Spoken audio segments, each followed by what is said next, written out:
Hello അസ്സാം വലൈക്കും. ഇന്നത്തെ വീഡിയോ വളരെ എളുപ്പത്തിൽ ചെയ്തെടുക്കാൻ പറ്റിയ ഒരു മന്തി റെസിപ്പിയാണ്.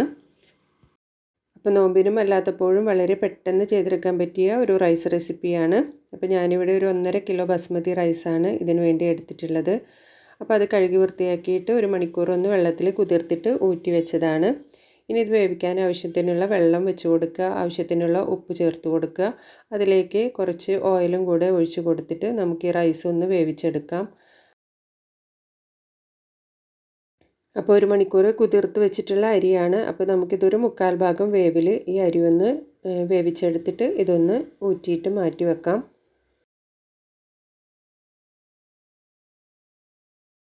ഇനി ചിക്കനിലേക്കുള്ള മസാല റെഡിയാക്കാനായിട്ട് ഒരു 3 ടേബിൾ സ്പൂൺ മല്ലിപ്പൊടി എടുക്കാം, 1 ടേബിൾ സ്പൂൺ മുളക് പൊടി, ഒരു 1/4 ടീസ്പൂൺ മഞ്ഞൾപ്പൊടി, ഇനി 1 ടീസ്പൂൺ ഗരം മസാല പൊടിച്ചതും 1 ടീസ്പൂൺ കുരുമുളക് പൊടി, 1 ടീസ്പൂൺ നല്ല ജീരകം പൊടിച്ചതും കൂടെ ഇട്ട് കൊടുക്കാം.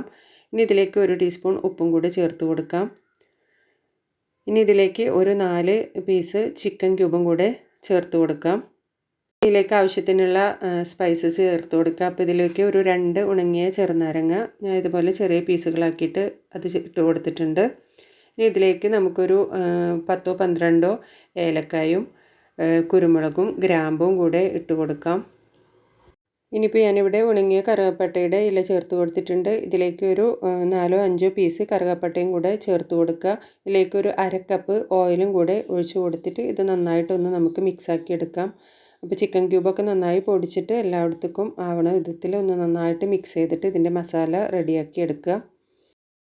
അപ്പോൾ ഇതുപോലെ നന്നായിട്ട് തന്നെ മിക്സ് ചെയ്തെടുക്കുക. എന്നിട്ട് നമുക്കിത് ചിക്കനിലേക്ക് തേച്ച് പിടിപ്പിക്കാം. അപ്പോൾ ഞാനിവിടെ 2 കിലോ ചിക്കനാണ് എടുത്തിട്ടുള്ളത്. അത് ഞാൻ ചെറിയ പീസുകളായിട്ടാണ് കട്ട് ചെയ്തിട്ടുള്ളത്. നിങ്ങൾക്ക് വേണമെങ്കിൽ ഇതൊരു 3 4 പീസായിട്ട് കട്ട് ചെയ്തിട്ടും ഇങ്ങനെ ചെയ്തെടുക്കാം.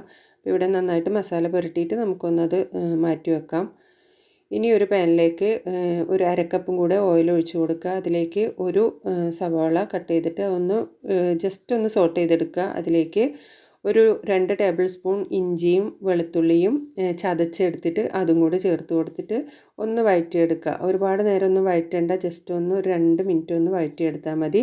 ഇനി നമ്മൾ മസാല തേച്ച് വെച്ചിട്ടുള്ള ചിക്കന് ഇതിലേക്ക് ഇട്ട് കൊടുക്കുക.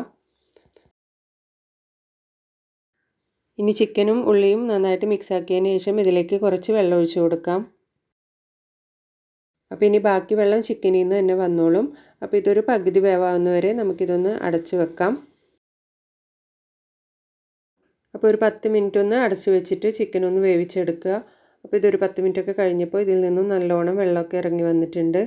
അപ്പോൾ ഈ ചിക്കൻ്റെ ഗ്രേവിയിൽ നിന്നും ഒരു പകുതി ഭാഗം നമുക്കൊന്ന് കോരിയിട്ട് മാറ്റി വെക്കാം. അപ്പോൾ പകുതി ഗ്രേവി ഈ ചിക്കനിൽ തന്നെ ഉണ്ടാവണം. അപ്പോൾ ഇത് ഞാനിവിടെ മാറ്റി വെക്കുന്നുണ്ട്. ഇനി ഇതിൻ്റെ മുകളിലായിട്ട് നമുക്ക് വേവിച്ച് വെച്ചിരിക്കുന്ന റൈസ് മുഴുവനായിട്ട് ഇതിൻ്റെ മുകളിലായിട്ട് ഇട്ട് കൊടുക്കാം.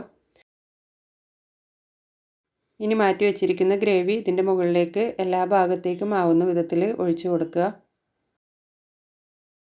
ഇനിയിപ്പോൾ ഇതിൻ്റെ മുകളിലായിട്ട് ഞാൻ കുറച്ച് ഫുഡ് കളർ ചേർത്ത് കൊടുക്കുന്നുണ്ട്. അത് യാതൊരു നിർബന്ധമില്ല, ഓപ്ഷനിലാണ്. ഇതൊരു ഭംഗിക്ക് വേണ്ടിയിട്ട് ഞാൻ ഒഴിച്ച് കൊടുത്തതാണ്. ഇതിലേക്ക് ഒരു 5 10 പച്ചമുളക് നമുക്ക് ഇതേപോലെ കുത്തി വെച്ച് കൊടുക്കാം. അപ്പോൾ ഫുഡ് കളർ ഒഴിവാക്കുന്നവർ ഒഴിവാക്കുക. ഇതിൻ്റെ മുകളിലായിട്ട് ഒരു 1/2 കപ്പ് ഓയിലും കൂടെ എല്ലാ ഭാഗത്തേക്കും ഒഴിച്ച് കൊടുക്കുക. ഇനി ഈ ഒരു പാനിൻ്റെ അടിയിലായിട്ട് മറ്റൊരു പാൻ വെച്ച് കൊടുത്തിട്ട് അതിൻ്റെ മുകളിലായിട്ട് ഈ ചെമ്പ് വെച്ച് കൊടുക്കുക. ഇനി ഇതിൻ്റെ തീയൊന്ന് മീഡിയം ഫ്ലെയിമിൽ ചെറുതാക്കിയിട്ട് വെച്ച് കൊടുത്തിട്ട് ഇതിൻ്റെ ആവി നന്നായിട്ട് പുറത്തേക്ക് വരുന്നത് വരെ തന്നെ ഇതൊന്ന് ദമ്മാക്കി എടുക്കണം. അപ്പോൾ ഇതൊരു 15 20 മിനിറ്റോളം ഇതൊന്ന് ദമ്മാക്കി എടുക്കുക. അപ്പോൾ ഇത് നന്നായിട്ട് ആവിയൊക്കെ പുറത്തേക്ക് വന്നിട്ടുണ്ട്. ഇനി നമുക്കിതൊന്ന് സ്മോക്ക് ചെയ്തെടുക്കാം. അപ്പോൾ ഈ ഒരു സ്മോക്കി ടേസ്റ്റ് ഇഷ്ടമില്ലാത്തവർക്ക് ഈ ഒരു ഭാഗം നമുക്ക് സ്കിപ്പ് ചെയ്യാം. അപ്പോൾ അതിന് വേണ്ടിയിട്ട് ഒരു ചാർക്കോളിൻ്റെ പീസ് നമുക്കൊന്ന് കത്തിച്ചെടുക്കാം. അപ്പോൾ എന്നിട്ട് ഇതിൻ്റെ നടുവിലായിട്ട് ഒരു സ്റ്റീലിൻ്റെ ബൗൾ വെച്ച് കൊടുത്തിട്ട് ഈ ചാർക്കോൾ അതിലേക്ക് ഇട്ട് കൊടുക്കുക. എന്നിട്ട് അതിൻ്റെ മുകളിലായിട്ട് കുറച്ച് ഓയിൽ ഒഴിച്ച് കൊടുത്തിട്ട് ഇതൊന്ന് സ്മോക്ക് ചെയ്തെടുക്കുക. ഇനി ഈ ഒരു സ്മോക്കി ടേസ്റ്റ് ഇഷ്ടമില്ലാത്തവർക്ക് ഇങ്ങനെ ചെയ്യണമെന്നില്ല, അല്ലാതെ തന്നെ ഈ റൈസ് കഴിക്കാനും നല്ല ടേസ്റ്റാണ്. അപ്പോൾ ഇനി ഇതിൻ്റെ പുകയൊക്കെ പോയതിന് ശേഷം നമുക്കിതിൽ നിന്നും ബൗൾ എടുത്ത് മാറ്റാം. ഇനി റൈസ് എല്ലാ ഭാഗത്തേക്കും നന്നായിട്ട് മിക്സ് ചെയ്തിട്ട് എടുക്കുക. അപ്പോൾ വളരെ എളുപ്പത്തിൽ ചെയ്തെടുക്കാൻ പറ്റിയ നല്ല പെർഫെക്റ്റ് ആയിട്ടുള്ള ഒരു മന്തി റെസിപ്പിയാണ്. തീർച്ചയായിട്ടും എല്ലാവരും ട്രൈ ചെയ്ത് നോക്കണം. അപ്പോൾ ആദ്യമായിട്ട് എൻ്റെ ചാനൽ കാണുന്നവരുണ്ടെങ്കിൽ ഒന്ന് സബ്സ്ക്രൈബ് ചെയ്ത് സപ്പോർട്ട് ചെയ്യണം. അപ്പോൾ നിങ്ങൾ ഫ്രണ്ട്സിനും റിലേറ്റീവ്സിനൊക്കെ ഒന്ന് ഷെയർ ചെയ്ത് കൊടുക്കുക. അപ്പോൾ നിങ്ങൾ ഈ റെസിപ്പി ഉണ്ടാക്കി നോക്കിയിട്ട് ഒന്ന് കമൻറ്റ് ചെയ്യുക. അപ്പോൾ നല്ല പെർഫെക്റ്റ് ആയിട്ടുള്ള റെസിപ്പിയാണ്.